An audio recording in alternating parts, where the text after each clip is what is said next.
What's going on, everybody? I'm your host, Decaf, and welcome back to a new episode of Black and Queer at the Table, where we're talking about what's new, what's happening, and what's what in LGBTQ culture. Now, y'all, I know we always bring so many special guests for you all to just kind of learn about and hear about their stories. But today, from something that started very new for us, that has quickly turned into something that we can all cherish, I want to welcome another special guest to our table.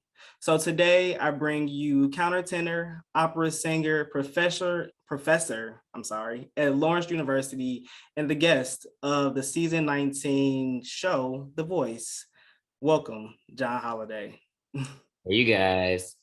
Hey, so John, before we get started, would you like to kind of give the people a little bit more information about yourself, kind of what you do now, and what your life has looked like for the last, I would say, what, three years or so? So I feel like it's kind of changed a little bit. Changes, yeah, it's evolution, which is good.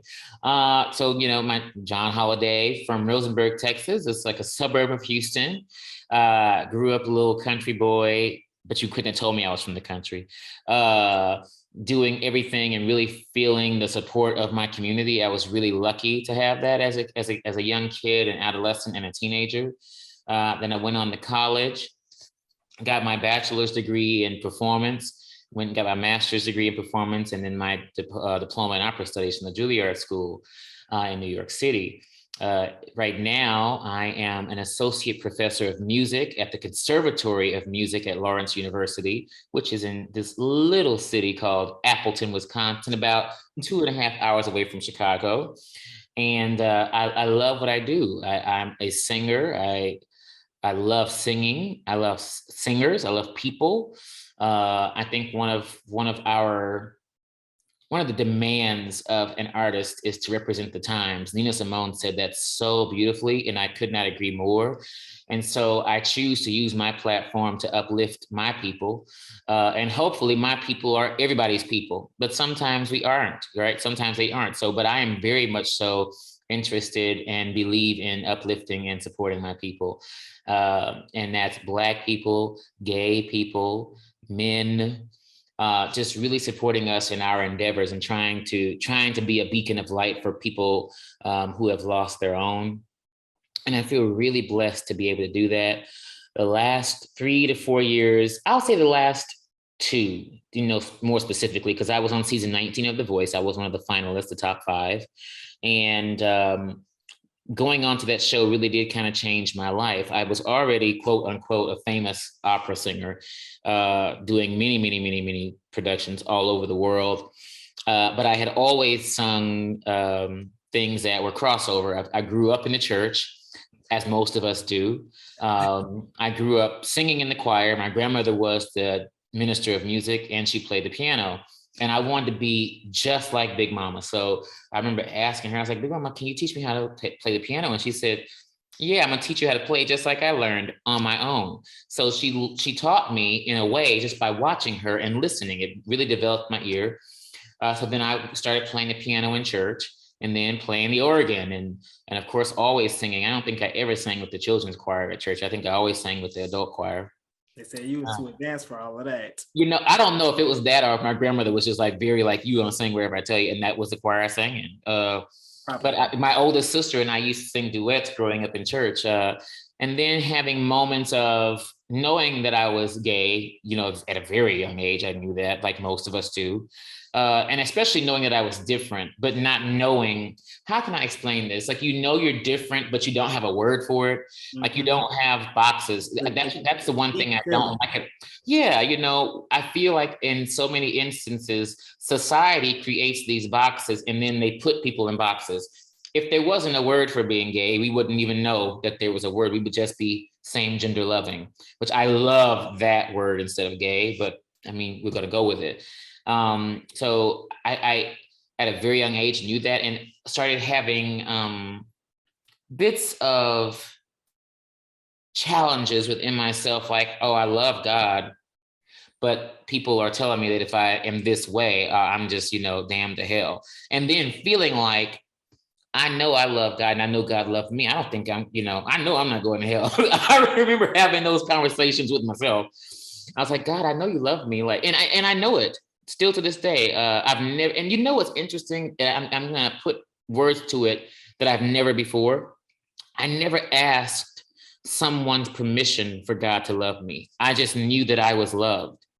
And so whenever I would encounter situations like that where people would, you know, they wouldn't, I mean, I guess they knew I was gay, I don't know, but because I was a little kid, so I don't think they knew. But whenever that kind of thing would happen, I was like, well, God is love, and love is all around us. Love is all. That's what Maya Angelou says. Love is all. God is all.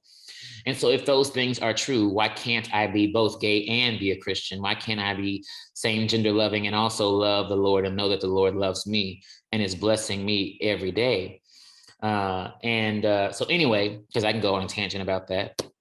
But definitely having been on The Voice opened up a door, an opportunity for me to get to know more people and for more people to know who I am, like you know, and your audience. They know me probably from the show. And now because of what we're doing today. And it's so important that we give voice to the voiceless, you know, that they can see me and see themselves in me and see themselves in you. And perhaps you see yourself in them. I know I do. And be able to inspire them because it's so important. And that is one of the reasons why I wrote a lot of the songs that I didn't write, but I did write some that haven't come out yet. But these songs that are my singles distinctly and specifically talk about love, because I am literally all about love. And one of the things that was so important to me, especially in the LGBTQIA community, I think oftentimes we don't get that fairy tale type of love. You know, we get that, you know, twerking, you know, kind of love, and, you know, I'm got to dance, and that's all good because I like that too. But it's good to have the classy, the fairy tale, because that does exist. And so you'll find that in a lot of my music that's coming out and that's already out, you will see that it's this very idyllic fairy tale type of love. It doesn't work out in the beginning, but you start out and you're like, you know what? The quintessential thing you tell somebody is to never waste your time. My time is valuable. And here I am with a song saying, if there's anything you do, please waste my time. That's how much I'm invested. Maybe it'll work out right, but even if you're wasting time, waste mine. But anyway, as I said, I can go off on a tangent, you know, as I have.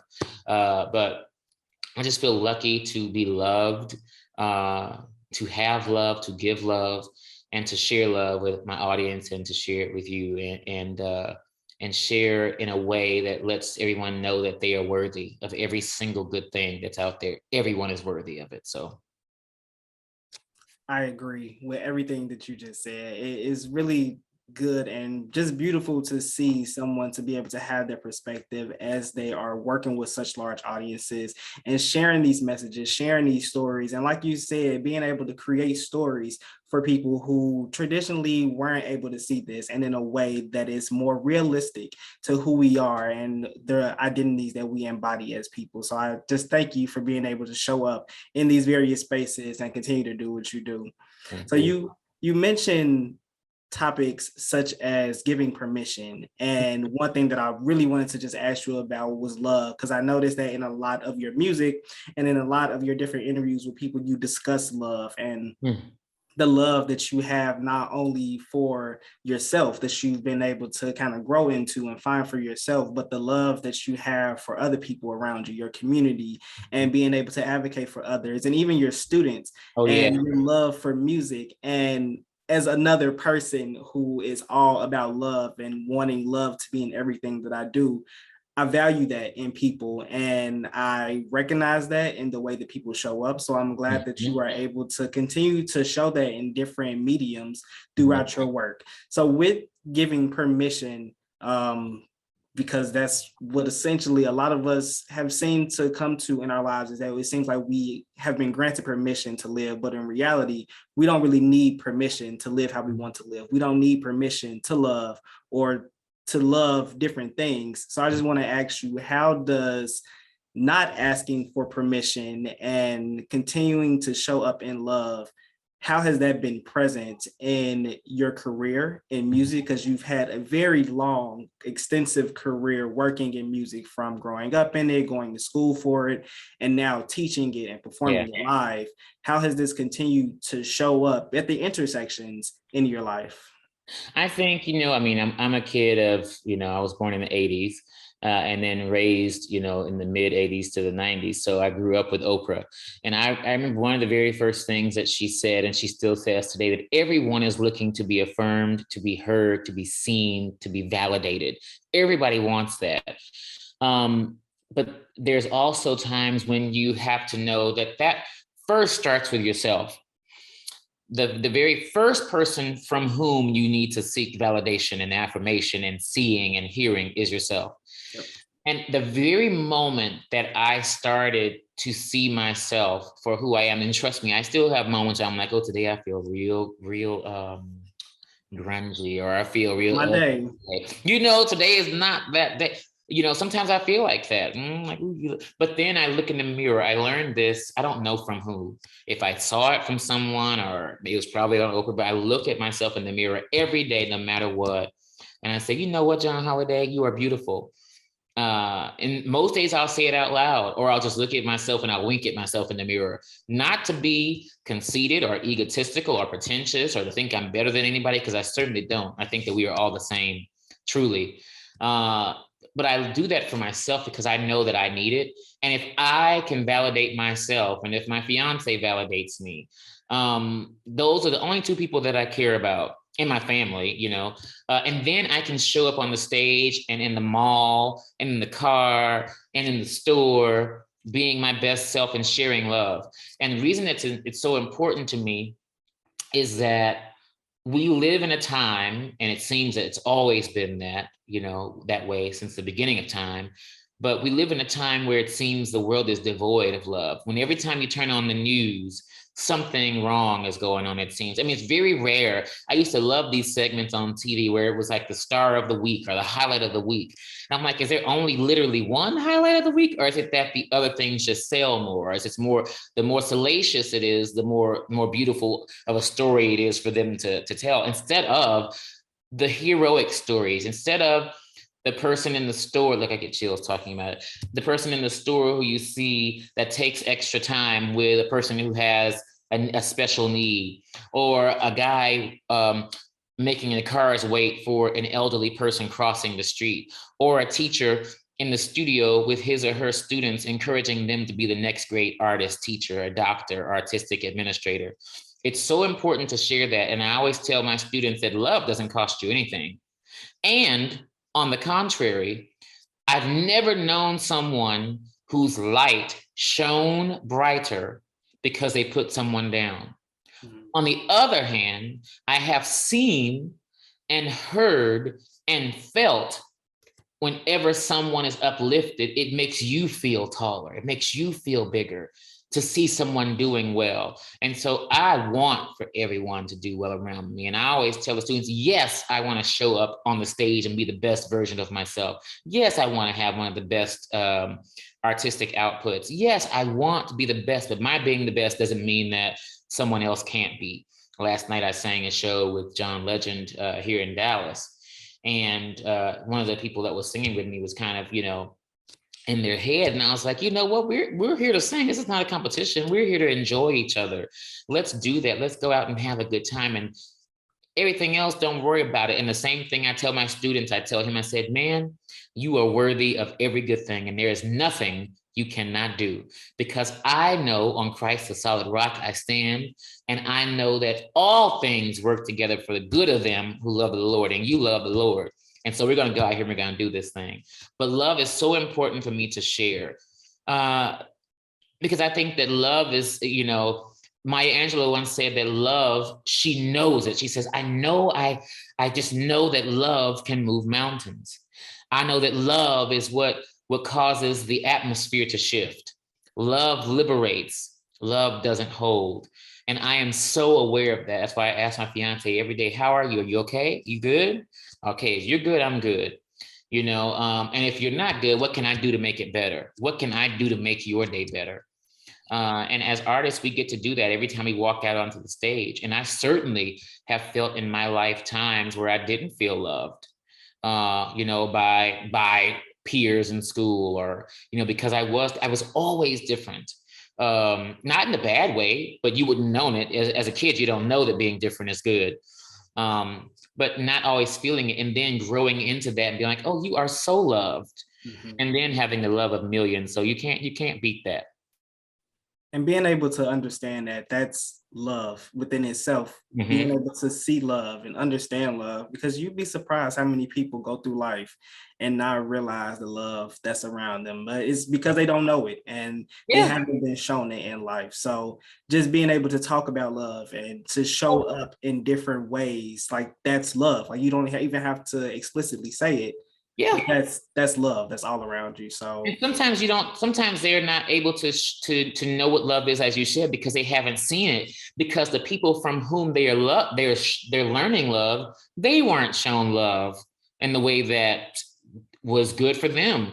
And I think that I was doing life coaching for a long time, not a coach, I was being coached. And one of the things that my life coach shared with me that changed my life completely is that oftentimes we are carrying bags that don't belong to us. Mm-hmm. And we have to say, no, I'm not taking any more bags. I have enough of my own. And I love you, but I love you enough to let go of your bags and let you carry them until you can let go of them. But I'll watch you. I'll support you. I will help you up the hill, but I'm not going to carry the bags. I'm going to let you have some ownership of your own bags and release myself from it. And that's love too. I'm gonna slow you down because you are on here just preaching, and I'm gonna have to ask if you got a background in preaching, because the way that you've just been dropping the word and dropping some gems on me, I don't know if I was ready for it. No, I do not have a background in preaching, but when I was a very little boy, I'll never forget it, all the days of my life. I went to church all the time, so I am a church boy. And I'll never forget, I went to like a revival night or something at church, and I was watching my grandmother up there playing, and singing, because I always tell people, if you think I could sing, when my grandmother was healthy, my grandmother was one of the most amazing singers and pianists that you could ever hear and see. Everybody would go to glory, you just hearing her sing. But this lady took my hands and she said, you are anointed, you are one. She was like not a prophet. What do you call them? Like evangelist. Mm-hmm. And she took my hand. She said, "You're one of God's anointed ones." She said, "I just know it. I'm looking at you, and God is giving me this, that you're anointed, and you're gonna preach, and you're gonna sing." And I remember thinking because then I knew, I was like, "Well, I'm gay. I know I can't preach." But isn't that sad though? That was my initial thought. I was just like, "Well, I'm gay, so I can't preach." You immediately just worked out a lifestyle for yourself. Yeah, exactly. I've never preached, but I know the word. And I know that it's important, power and death lie in the tongue. And so what you tell yourself is what you become. Mm-hmm. That's just science. That's just energy. If you don't want to believe the Bible, that's science. Energy is neither lost nor destroyed. It's simply transferred, right? So it's just, I think it's so important to share all of who you are. And yeah, I have moments when I have bad days. We all do. But mostly I have pretty good days because I'm very content. I was teaching a lesson last spring before the summer happened. And I remember, she was one of my first year students. And I was just kind of like, not oblivious, but I was kind of like floating this lesson. And I was teaching and she said, "Why are you looking at me like that?" And I said, because this is what contentment feels like. And I'm just learning that, like just this, it's like, oh, I'm happy. Like I am really content and I don't want or need anything, but everything that's coming to me is already mine. And it's already done. It's already done. Everything that I could have ever needed or wanted or hoped for has already happened to me. It has already happened. Now, everything that's happening is icing on the cake. And truly, I've really worked hard for it. So I'm happy to see it happening. But if it didn't happen, God has made my life unbelievable. And I think that in everything I do, it is my job to show that, no, I don't get to go to church every Sunday. I wish I could. But I am oftentimes in rehearsals or sometimes too tired. And then when I am tired, sometimes I go if I can, if I'm visiting Detroit with Demario or Rio. But I believe that it is my duty to let people, I didn't do this on my own. God was there all along. When I didn't believe in myself, God believed in me. And I saw a meme yesterday on Instagram, or it wasn't even a meme, it was just a picture. I don't even know what they call it memes anymore, but it said, even on my worst days, I'm living my best life. And that thing took me in right there. I was just like, whoa. I was like, and it's true, even on my worst day, when I don't know what's gonna happen, or I don't know what's coming, or I'm starting to worry about something, or I feel like I need a little bit more money, or I feel like I need a little bit more laughter or love. Even on my worst days, I'm living my best life. And that thing spoke to me yesterday. I just saw it. And it's just my duty. I would not be my authentic self if I didn't share that with people. If I didn't share, especially, I want to let you guys in on something. I have a whole team, a social media team, and I hate social media. I probably shouldn't even admit it, but I do. You're not alone.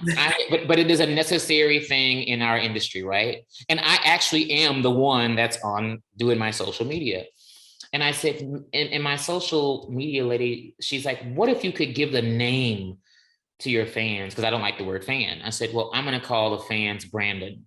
So I have put a name to my fans. And if I could not show up as myself, then Brandon would never see himself in me. He would never see himself in me.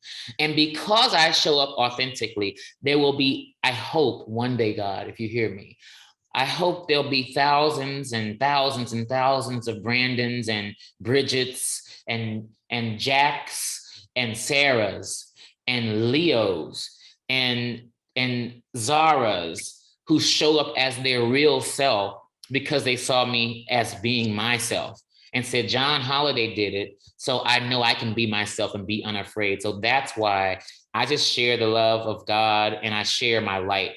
And of course, like I said, don't be fooled. There are moments I have that are bad, just like everybody else, but they're not very frequent. I generally am pretty solid because I do this thing where I follow my feel good. When I'm not following my feel good, that's when I have moments that don't feel good.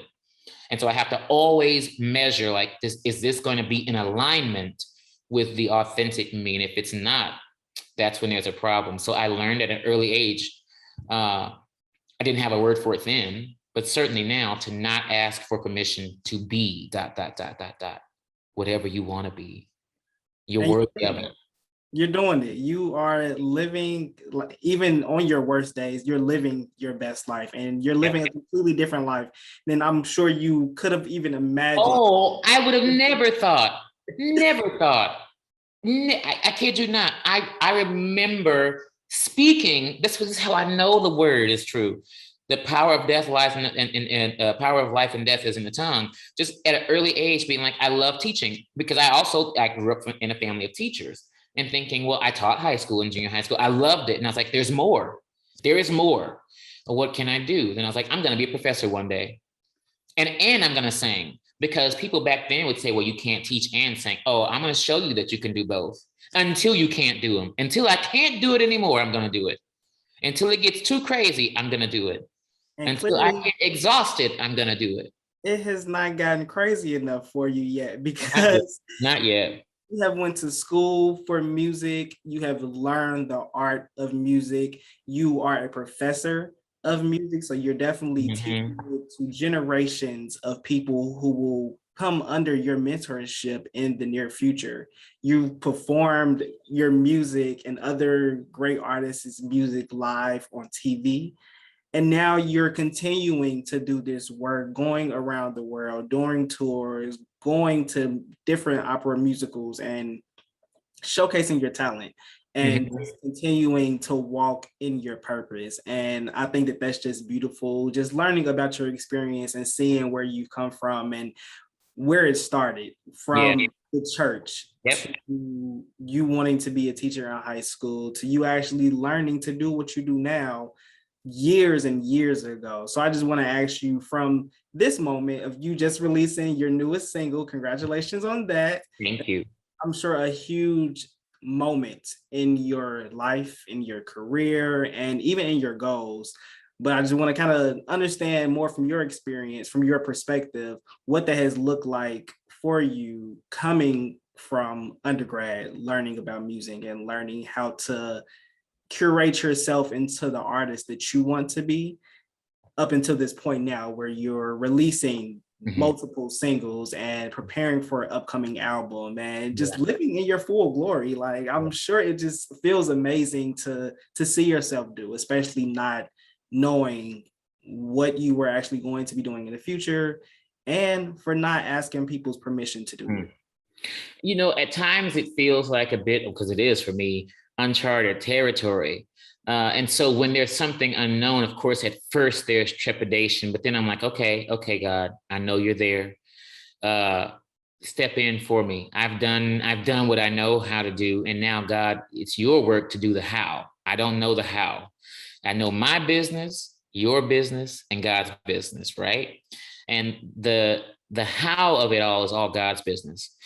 And I've realized, I was even explaining this last night to a colleague with whom I shared the stage. I was just like, you know, what I know for sure is that when you don't see yourself being represented or see opportunities that you would like, then no matter how small, medium, or big, you create the opportunity for yourself. And if you build it, they will come. And so it has felt like that for me. I have moments of fear. And then immediately I'm like, what am I afraid of? Is it I'm afraid they're not going to like me? Sometimes that's it. And then I have to remind myself, you are more than a conqueror. You can do all things through Christ who strengthens you. Now you do this and you let God do the rest. My grandmother and my aunt, her sister, would always say, you do your best and then you let God do the rest. And then my grandmother always would say, nothing beats a failure but a try. So you try and you try and you try, and then God will do the rest. You show up as your best self and you let God do the rest. And so I've been lucky enough to really allow those things to manifest in my life. And so going from undergrad to now has certainly been a bit of a shift in that.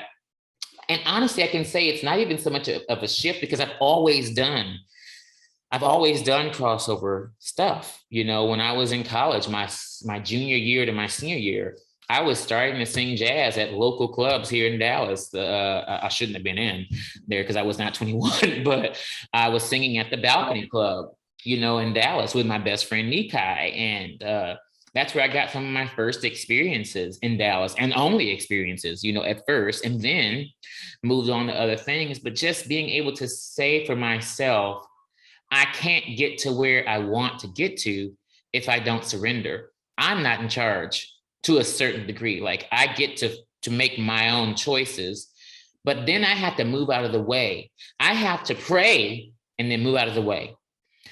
Pray, God, please open these doors for me. And then once I ask the prayer and I start seeing the doors being open, okay, move out of the way and let God do the rest. Because I can't control anything. All I can control is what I do. I can control my voice, my actions, and my thoughts. And sometimes my thoughts I can't control, but I try to do a very good job with that. And then after that, I let God do his work. And he does that through the producers, through the mixers, through the writers. And I also write now through the record labels, through the publishing, through the distribution, through you, through the fans, through the Brandons who are out there. That's what happens. And then I gain an audience, and then hopefully people listen. Everything that I do is filled with love. And I'm so happy that I love myself enough to let go of control and to surrender to what I believe God's calling is on my life. And that is to share my light in every way that I can and surrender to the music. And when I don't surrender to the music is when I feel like, ooh, okay, what is this? But the moment I surrender, it feels like I'm floating. Yeah. And I agree. And I think that sometimes that becomes our second step of growth is surrendering. I think the first step awareness and being more understanding of where you are and who you are as a person in your life. But the next step is being able to let go of control and just allowing things to be and life to be, and not forcing yourself, to your point a little earlier, to not be in a box or in a bubble, or to go in a specific direction that somebody told you to in life, but truly living in your purpose and doing things that bring you joy and make you happy and continue to amaze you. I think that that's one of the gifts that we have in life, is continuing to amaze ourselves, not others, but ourselves. We are constantly, hopefully, if not now, this is encouragement to do so, but showing up for ourselves so that we can amaze ourselves and do things that we didn't think that we could, and make ourselves proud. I think that making yourself proud is very important, especially in today's age where social media is a huge thing and that provides a lot of validation for people. But being able to make yourself proud, to show up for yourself and give yourself that love, I think that that's of the most importance. Yeah, because then if you love yourself and you're proud of yourself, everything else on top of it is gravy, rather than seeking someone else's pride. I always tell my students and every person I come into contact with, sing to express rather than impress, because you don't know that you're going to impress somebody. Sing to express your heart space. Sing what's in here. And this, because this is informed by this sometimes, well, most times, right? But sing to express what your heart wants to say. Yep. Don't sing to impress anybody, because you don't know if you're impressing them, number one, and that should be the least of your worries. Sing what's in here. And the moment that you sing from your heart, no one can deny that, whether they like it or not. Your heart is never wrong. And that's a sense of letting go of control. I was actually watching a TV show the other day, and some guy was in the studio and the girl was singing and she was singing. He was like, no, that's not it. Do it again. Do it again. Do it again. And she was like, what do you mean? Like, I'm singing my heart out, like I'm putting my all into it. And he said, no, it's not coming from here. I can tell that when you're singing, it's not coming from here. I don't feel the emotions, the lyrics, the melody of the song. I'm supposed to feel all of that. So I am in my mind that being able to sing from the heart and sing from the gut is an artist's way of being able to let go of control and just truly allow divine timing to take its place. So I ask you, in this space of transitioning from the voice and coming back to reality and your life and what this looks like for you, and then going back to that moment of taking a step back from teaching and having to learn from other professional artists and other voice coaches, how was that for you, not being in a teacher role and being back as a student and having to relearn certain things about yourself that you may not have thought about recently or even at all? What I'll say about that is that most people don't know it, but I was actually teaching while I was doing the show. So while the show was being filmed, I had a keyboard. I bought a keyboard in Los Angeles, had it in my room, and my students were actually still having their lessons while I was on the show. Because that's normally what I would do anyway. If I were going to Paris to do a gig, I still have a responsibility as an associate professor to make sure that my students' needs are met and that they're getting their lessons. So I always teach them. And then I'll say this part. For me, what I have learned growing up with teachers is that the best teachers are perpetual students. You're always learning. And so as long as I have breath in my body and I can hum or sing, I hope that I'll be learning from somebody. And I felt really honored to learn from John. And one of the things that I learned from him wasn't a musical thing. One of the most important things I learned from him wasn't musical at all. Because he would tell you guys, he said it on the show all the time. I can't tell you anything about music because you know music better than I do, as a professor. But what he would do is coach me on style and things like that, which was good for me to have. But the one thing that he taught me had nothing to do with music. And he said to me, and it's not on a recording, because they edit, so you don't see this. But it was while we were doing a rehearsal one day, and I think I was doing not Fix You. I think I was going over myself. Which one? I did All By Myself, Fix You, and something else. It was some other song. I don't remember at this point because I haven't gone back and seen it. But Chrissy called him. Clearly she didn't call me because she doesn't know me. Well, now she does. And he answered the phone immediately. We were taping and everything stopped. He picked that phone right up. And then, he talked, and it was Chrissy calling for the babies. Luna and Miles were calling. And, but every time she called, and I saw him do this, but it was that specific day I noticed the trend. I was like, oh, anytime she calls, the world stops and he picks up that phone. Mm-hmm. And I remember afterwards, he's like, I'm happy that you saw. He said, because you are going to be just like me. He's like, none of this matters if I don't answer for this, because this is my family. These are my children. This is my wife. And if everything stops tomorrow, this still matters. So anytime my fiance calls, in general, I answer. If my mom calls me and I'm working, I try to answer, and I'll ask her, is everything okay? And then she gets mad at me. I go, what? No. I'm asking, is everything all right? Because if it's not, I'll stop everything I'm doing. But I'm teaching right now, or I'm in a rehearsal right now. But that was what I learned from him. This is all fantastic. Like I said, everything I have in my life is beautiful. I have I live a beautiful life, and I've been blessed to do that. But the thing that matters most is family. Mm-hmm. And so that's my priority. That's beautiful. Yeah. As I'm also a John Legend stan, he is one of my favorite artists. So hearing you say that is like him personally giving me advice. Yeah. Yeah. But I mean, it helps to be able to receive something like that from somebody who you're working so closely with and who has been able to watch you, even in a short amount of time, on your journey to becoming greater than who you are. And as John Legend is, with a timeless voice, you are also classified as someone who has a timeless voice in the Washington Post. Yeah. So in an era where music releases so quickly and sometimes dies out a little quickly, I just want to ask you a kind of personal question, but just something to give to the people. How do you, in this era, plan on continuing to remain timeless? I mean, your voice stands out by itself, but I know that there's a lot more work that goes into becoming an artist and producing music and being out in the public. So what will that look like for you in the near future, if that's something that you've been planning for? I don't know how you stay timeless. What I do know is how to be me. And as long as I said earlier, as long as I have breath in my body and I can sing or hum or whistle, I'm going to do John Thomas Holiday Jr. I'm going to do that until the day I die, as long as I can remember it and I have my acuity and, stability up here.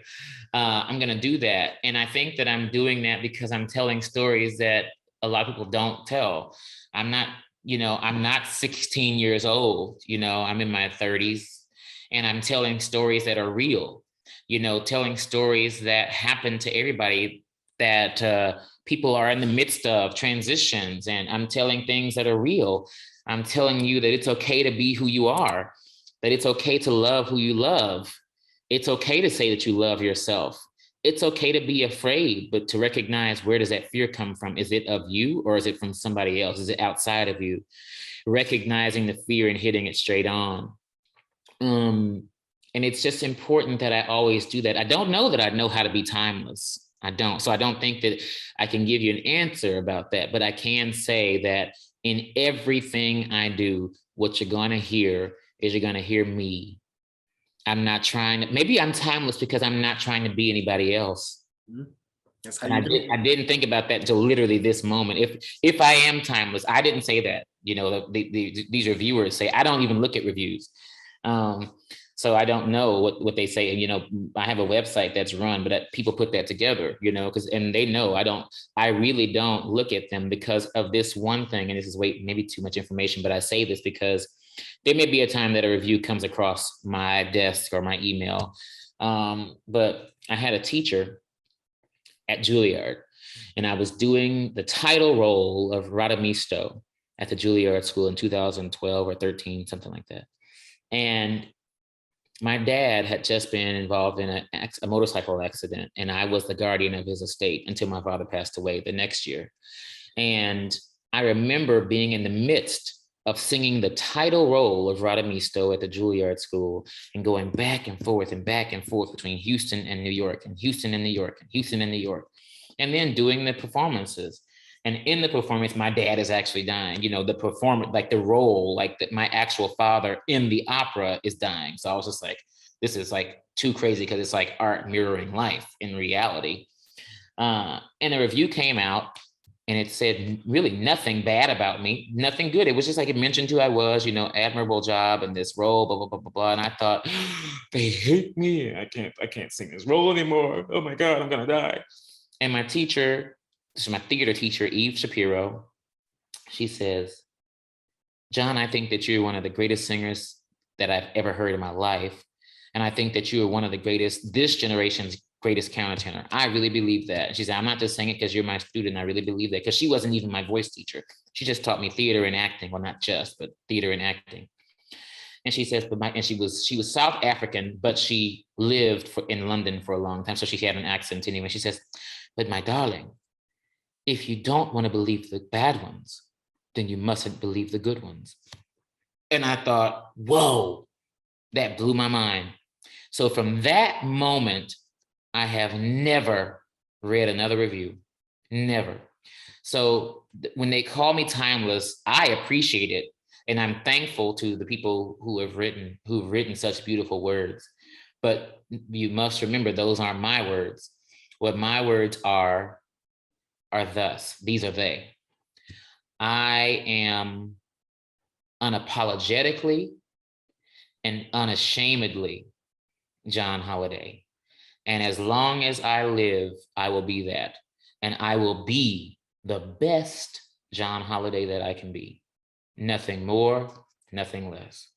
And perhaps if I am timeless, that's what makes it so, because I don't spend time trying to be someone else. And see, these are the words that our community needs to hear. These are the stories that are going to help change someone's life one day, if not tomorrow. These are things that a lot of people go through and a lot of people experience, and it just helps to be able to put a face to an experience instead of thinking you're crazy in your head because you're going through something and you aren't sure if someone else is going through this as well. So I just thank you for being able to not just live the life that you live, but to be able to proudly share it with the world. Yeah. Continue to show up in positive spaces and show people how it's important to love the life that you live and to love the people that you're around. So just kind of as we kind of near the end of our interview, I want to kind of go back to that and about you just being surrounded by people that you love and the experiences that has brought you to who you are now. So is there anything that you can think of in your past, so not now in your current popular future, but in your past that has shown you some inspiration or maybe a funny moment that has remained with you throughout a lifetime that continues to champion who you are today? Yes, there is. And it's a funny but sweet story. I mean, I don't think it's not too long. I'll be quiet because I talk forever. But I was a graduate student for 1 year at Indiana University, the Jacobs School of Music in Bloomington, Indiana. Full scholarship, #1 auditionee that year. And I hated it. I hated Bloomington. I didn't hate IU. I loved my teacher. I loved the school. I just didn't love Bloomington. So I left. But in the midst, that was probably the small town, very gray. And I was just like, oh, no, this is not me. I don't care. And this is a school known to make stars. And I was just like, I don't care. I'm leaving. Like, I love y'all. Thank you for the scholarship. Thank you for the what did they call it then? What is it that they called it? Because I worked at the university too. A stipend. I was like, thank you for the stipend, but I did my 1 year, finished the whole year. I did it very well there. I just didn't like it. It was the most depressed in my life I'd ever been. But in the midst of me being there, one of my best friends, her best friend at the time, one of her best friends at the time, went to the University of Miami in Ohio. And so we would drive from Bloomington into Ohio to go and see Brian. His name was Brian. And we were knuckleheads. We did all kinds of stuff we weren't supposed to do back then. But anyway, on his refrigerator, I can still see there was a quote, a magnet on his refrigerator. It goes to show you how observant I am, that this was back in 2007 to 2008. That was when I went to grad school, 07 to 08. On his refrigerator, it said, it's a little black magnet with white words. Everything you seek to be, you already are. That one quote on a night of being knuckleheads and, being with each other. We were just with each other in his apartment, all of us just hanging out. That one thing from 2007 to 2021 has stuck with me. And he loves hearing this story because no one would have known, because I didn't even bring it up to them. I just kept that with me all this time. A quote as minute as a magnet can be. It just goes to show you, Maya Angelou says that words are things and they stick to you. She said you throw them against the wall and they stick there. And then when you say things, they stick to the walls of your heart. But seeing that quote on the refrigerator stuck with me all of my life since 2007 to 2021, and will be on now until I can never remember it anymore. But everything you seek to be, you already are. And then from working with my life coach, I've begun to understand, and you're worthy, and it's already done. Mm-hmm. So those are things that lead me. I don't know anything other than that. To be who I am, to give of myself while I can, while God has given me breath in my body and has enabled me to be a sharer of the gift that he's given me, to be a good steward of the gift. And not just singing. I think that it's a gift to share light and to share love. And so as long as I can, I will do that. I will do that. And keep doing it. Please keep. I'm going to try. I'm going to try my best. As long as y'all are willing to listen to it, I'll keep doing it. If it's just one person. And that was what I told myself when I was doing all this music. That's why I don't care. I always tell people, I don't care who it is that wants to talk to me. You want to talk to me? Sure. If you want to talk to me, you want to spend time with me, I'll spend time with you. If it's just one person whose life is changed and whose life is touched, then I have done my work. I have done my job. That's good. That's all I want. You seem to make people feel more comfortable just being able to share life with you, share experiences, and be able to talk to. Yeah. So just kind of with that, I want to leave you off with one last question, maybe a little fun question. Okay. Something that I try to ask everybody to bring more light to the conversation. Okay. But is there anything in your closet that makes you feel the most comfortable, that makes you feel like a bad bitch, something item? I feel like a bad bitch every day, Darius. Every day I feel like a bad bitch. I really do though. I don't blame you because I do too. But what makes me feel the most? Oh, okay. Well, I love wearing these, Rio, if he were here, would say the same thing. I love wearing these long capes that I have, like these long jackets. I love it. And anytime I have one of those on, and I just bought this new red and black one that has like the fleur-de-lis on there, and these paisley print design. And I drape it over my shoulder. I don't even put my arms in it. I drape it over my shoulders and I walk around in it. Sometimes I wear. There we go. That's it. That's what I feel the most beautiful in. So, and he's gotten me this beautiful sequin kind of jacket that I wear too now. And that's really beautiful too. But I don't know, I feel good every day. I feel good with nothing on, but I know I got to wear clothes. So that's important. That's good. Okay. So we need more people with energy like that to just walk out the house feeling themselves. Yeah. I feel like you have to, and it's not about being egotistical. If I walk into a place, I am not someone who is just like, oh, look at me. I'm just being just simply living. Confident and comfortable. That's it. That's the only way to be. It is. Mm-hmm. Well, thank you so much for sharing so much insight with us today.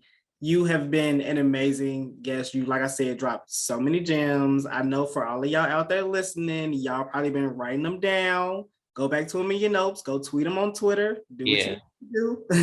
Yes. But before we end, is there anything else that you would like to leave with the people? Maybe where to find your latest single or more information about you? Yeah, you know, across all social media platforms, my handle is at John Holiday Live.